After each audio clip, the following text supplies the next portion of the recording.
Hello, future RNs. This is Jasleen here. Today I'll walk you through clinical judgment case study on my platform.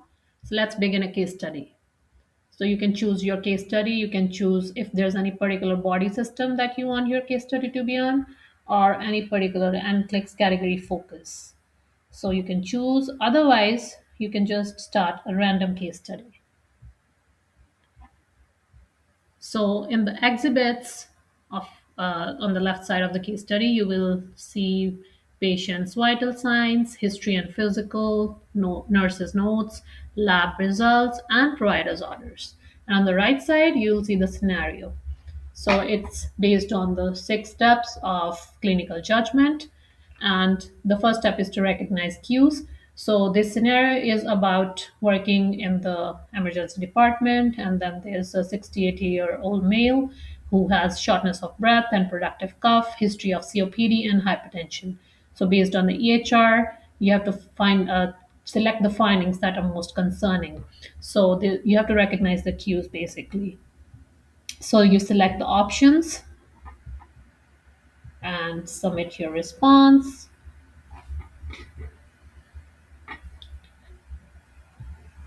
So the instructor will give you the review. So your answer was correct, and it will give you a rationale why the answers that you selected were correct. And then the scenario has updated, and you will also see if there is any update here. If not, you move on to the next question.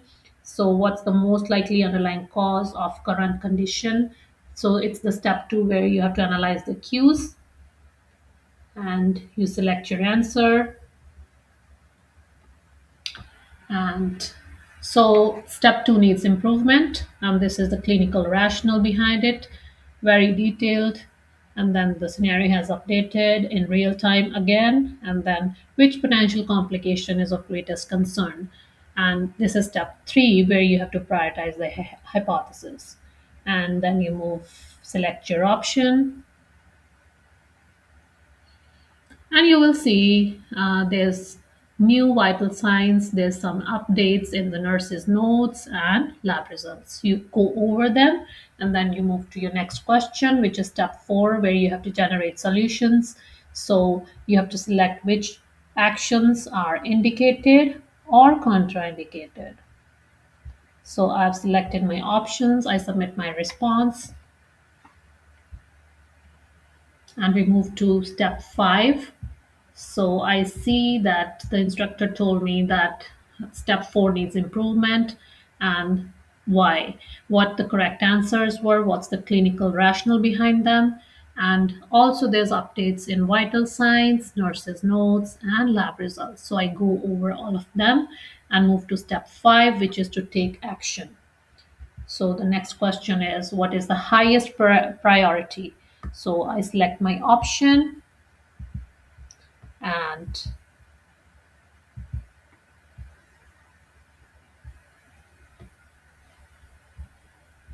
submit my response. And then it was incorrect, and then there's the detailed rationale behind it. And also I will go over the updates in the exhibits. And then we move to the step 6, which is to evaluate outcomes. So the last question here, I select my answer, and it was correct. So when you complete a case study, you will get a clinical judgment breakdown telling you like which steps are correct and which steps of clinical judgment you are lagging behind in. So you can practice accordingly. So once it's done, also it mentions what body system the clinical case study was from and what NCLEX category it was from. And you can review your answers, you can start a new case, random case from here, or you can exit to the dashboard. So I'll review my answers so I know which options I selected were correct and which of them were wrong. So the whole scenario you can practice again. So thank you so much for watching, friends, and please follow me, please like my channel, and please practice your free case studies. These are really going to help you master the clinical judgment of next generation NCLEX. Thank you so much for watching, and I will see you in my next video. Thank you so much.